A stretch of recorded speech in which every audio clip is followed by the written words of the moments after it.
रायगड़ा जिला स्तरीय शहीद लक्ष्मण नायकों 82तम श्राद्ध दिवस पालित हो जाइछि।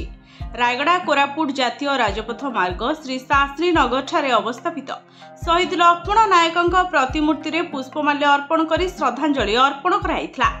रायगड़ा जिलापाल श्री मनोज सत्यवान महाजन कार्यक्रम रे मुख्य अतिथि रूपे योगदान करथिले एवं ता सहित सम्मानित अतिथि भाव में अतिरिक्त जिलापाल भास्कर चंद्र रईत, अतिरिक्त आरक्षी अधीक्षक विष्णु प्रसाद पात्र, उपजिलापाल कल्याणी संघमित्र, ईडब्ल्यूसी उच्च विद्यालय शिक्षयित्री छात्र छात्री शहीद लक्ष्मण नायक युवा संघर सभापति और युवक माने उपस्थित रही श्रद्धांजलि अर्पण करथिले।